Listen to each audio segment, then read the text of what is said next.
Hey guys.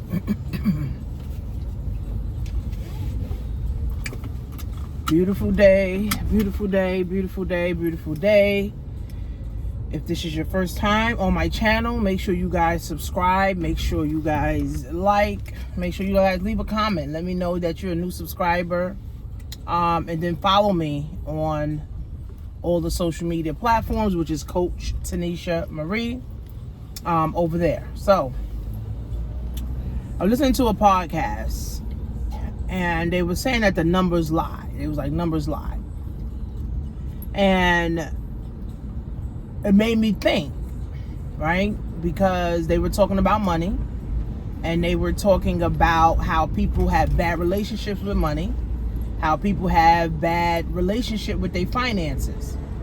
And what the guy was saying was, when we are in high school, our parents should be asking us, what type of relationship with money do you want to have?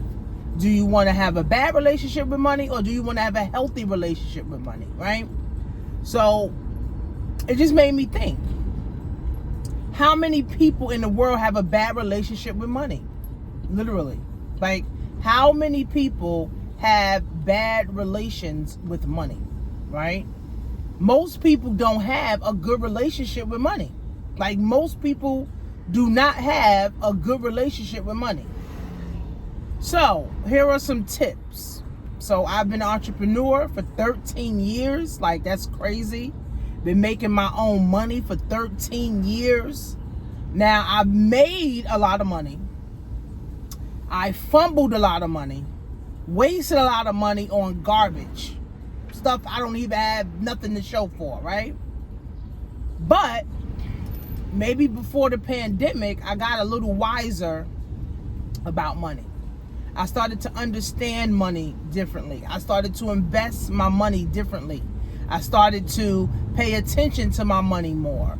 I started to learn how, lowering my taxes, right, helps me to keep more of my money, right? And not spending my money on everything for instant gratification. Not going to everybody's birthday party just to spend money. Not going to everybody's function so I can just continue to spend money, right? So I learned some things over the years of being an entrepreneur. I've learned some things, right? And for me, I think I'm qualified. I think I'm qualified to teach people some basic stuff about money, whether it's a teenager, whether it's a 10-year-old, a high school, a junior high school, someone in college, a 50-year-old, or 85-year-old. I think I'm qualified. I got 13 years of experience, right? So once I started to kind of realize that you're supposed to master money and not allow money to master you, is when I really started to change my mindset around money and started reading books on money and finance, started listening to podcasts on money and finance, started going to seminars on money and finance, right? Because the reason that money and personal finance and money management is not taught in schools, okay, and I want you guys to understand this. It's not taught in schools because money is power. If you have money, you're powerful, right? So money is power.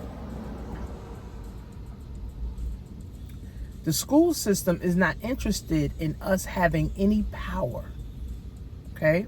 So money is power, right? Think about it. When you have money, you feel good. You feel powerful. When you're broke and you don't have no money, you feel bad. You feel down and out. You feel broke. You feel broken, right? So money's power. So the school system is not interested in teaching us how to have power, right? So, that's that. But here's the thing. As we get older, we get our first summer youth job, or we get our first job out of high school, or we get, a job right out of college. It's now up to us. It's now up to us, the person, you, to start saying, well, why? Like, we got to question things, right? Why didn't they teach us about money in school? Like, we need to question those things, right? Why didn't they teach us about money in school, right? We need to question that, right? But unfortunately, people don't even ask that question, right? So it becomes people live check to check, live check to check, live check to check, keep living check to check, keep living check to check, keep living check to check, keep living check to check. Unfortunately, right? So it's really up to you as the individual to now say, money is power, and they didn't teach us about money because they didn't want us to know about money. Imagine this. Imagine this. If they would have taught us, who is this? My dad. Okay. If they would have taught us about money, how many more millionaires there would be? How many more people wouldn't be living check to check? And how many people would be financially independent? How many more people? We wouldn't have as many poor people as we have in the world, not in America. I'm not talking about just America. I'm talking about the whole entire world. Because money's not taught nowhere in no school, nowhere. Now, I heard in Japan and China, they do teach the kids about personal finance, but I don't know how far or in depth they go into that, right? So we as adults now have to build healthy relationship with money, right? Most people get divorced because of money, right? Most people lose houses, right? Lose their minds because of money. They're just not financially savvy. Now, I'm not the most financially savvy person in the world, right? But I feel like I know enough to be able to always have money, always make money, right? And always invest my money, right? I know enough that I need to be investing my money. I know that I need to always make money, right? And I know I need to always have money, right? See, money is up there with air. I was talking to my husband the other day, and I was telling him some things. I was like, babe, this is what I realized in life, right? Because me and my husband always talk, right? Well, I do the talking. He does the listening, but he's a good listener. I do the talking. So I said to my husband, I said, but here's what I learned in life. God first. God first. You got to put God first, right? You have to have spirituality, right? You have to be spiritual first, right? You got to tap into the universe. You can't think you're King Tut. You can't think you're better than everybody, right? So God first, because God will humble you. Life will humble you if you don't humble your damn self, right? So God first, right? And then self-love. Loving yourself. God first and self-love is like up there. But I retracted. I said, babe, wait. God first. But money is up there with God. You got to have money to survive. So yes, God first, but even the Bible talks about money. So God first, money, then money, having money, understanding money, and then loving yourself. Here's the thing. If you don't love yourself, you're not going to do things to love yourself. And then you're not going to do things to love other people. If you don't love yourself, you're not going to want to do nice things for yourself. And it means you're not going to want to do nice things for other people. God, money. No, God, wealth. Self-love. God, wealth, self-love, health.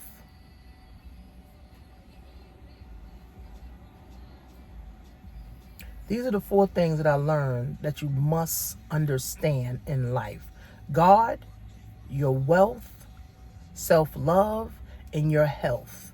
We only have one body. We only have one set of teeth. We only have one brain. We only get one stomach. We only get 2 legs. We only get 10 fingers, right? So we got to take care of our temple. We didn't learn that either. How many Americans right now on high blood pressure, diabetes, cancer, or any other thing, right? Because people are not taking care of their bodies. They're not taking care of their temple and their mental health. People out here losing their mind, going crazy. So God, your wealth, your self-love, and your health. But it goes back to the same thing I'm always talking about: health, wealth, love, and happiness. Health, wealth, love, and happiness is all that matters. You ain't got no money, you ain't right. You don't love yourself, you ain't right. Your health ain't right. I don't give a fuck how much money you have. You could be a billionaire.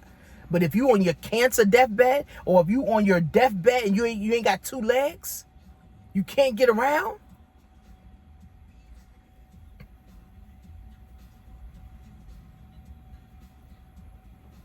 And if you're not happy, and this is why I always preach, do the things you love. You'll never work. Do the things you love. If you're just working a job, just the sake of working a job, just to make money, just to make ends meet, and you still broke, and you still ain't got it, you got to find purpose. You have to find purpose in life. You have to find your purpose. And I don't care if you're 20. I don't care if you're 80. I don't care if you're 50. Everybody has a purpose. Everybody has a purpose. But unfortunately, when you're born, there's no stamp or book that says, well, her purpose is to teach. Her purpose is to do finance. His purpose, is to do this. His purpose, no. Because purpose is found through trial and error. Purpose is found in trying different things. Purpose is found in building spirituality. Purpose is found in fasting. Purpose is found in going to church. Purpose is found in different relationships. Purpose is found in traveling. Purpose is found in doing different things. Sam Cuz or one other. Let me see. This is my cousin. Hold on. Purpose is found in taking different risk. My daughter's funny. Purpose is found in taking risk. So the people that don't take risks never find purpose. The people that's too scared to do anything, they're never purposeful, right? Because purpose, God, right? God gives you, right? God gives you the vision for your purpose, right? God gives you the vision for your purpose. God says, daughter, son, I need you to do this, right? But you got to be tapped in, right? You got to be tapped in. I found my purpose over 6-7 years ago, right?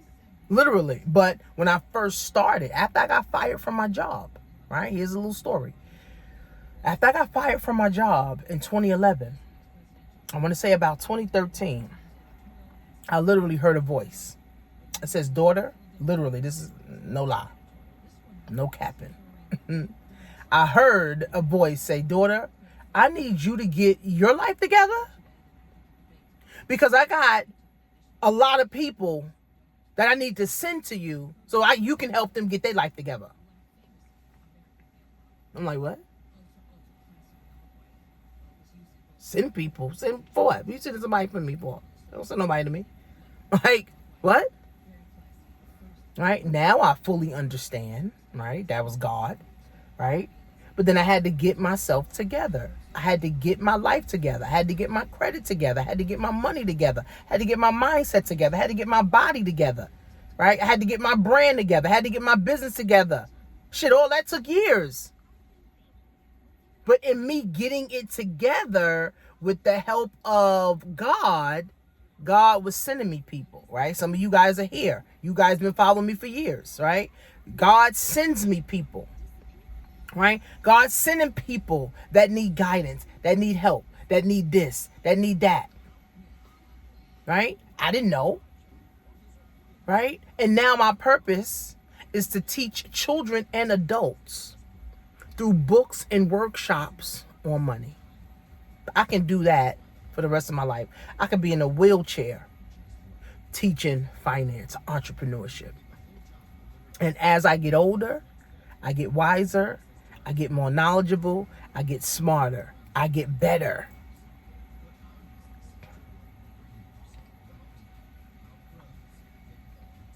That's how it works. So God first, your wealth, self-love, and your health. Health, wealth, love, and happiness. Period. Health, wealth, love, and happiness. All right, that's really all that matters, right? So start. Here's some ways to start, right? If you never invested in a mentor, or if you never invested in a book, or if you never invested in a course, start there, right? Find you a mentor, find you a coach, buy you a book, get you a course, spend some money, your money.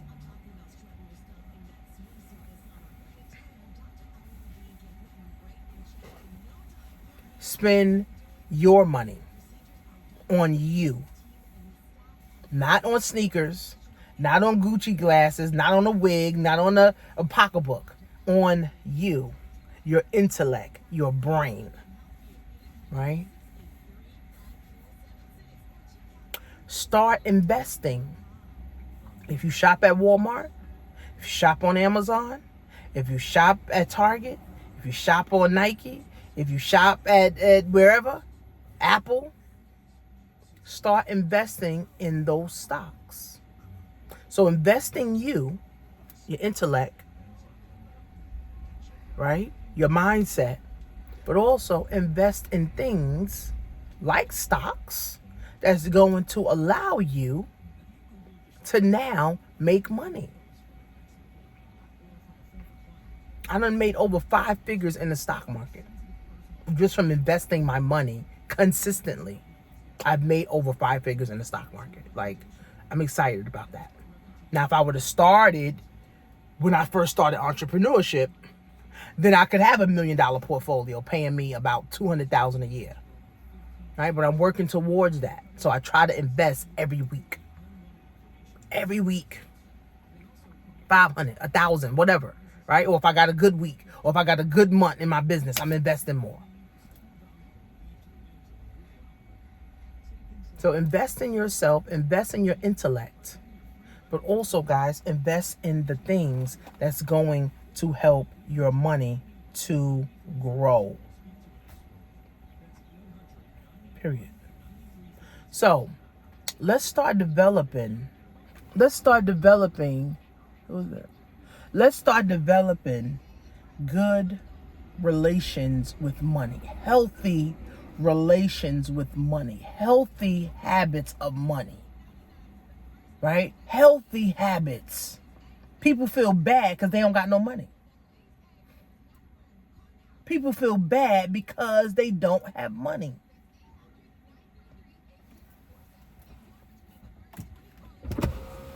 Who's that for, Bob? Yeah, okay. So let's start developing healthy relations with money. I have an inner circle. It's called the Wealth and Wellness Inner Circle. We talk about money. We talk about making money. We talk about investing. And we talk about living life on purpose. And we do it once a month. Okay, once a month, you get in. Plus, you be able to learn how to be Amazon influencers, how to drop ship. I got things on how to invest. Sometimes I give out information on grants that I get, right? Be a part of that, right? Be a part. It's $47 a month. Be a part of something, right? That's going to enhance your intellect. Follow me at Coach Tanisha Marie on all platforms. I'll see you guys soon.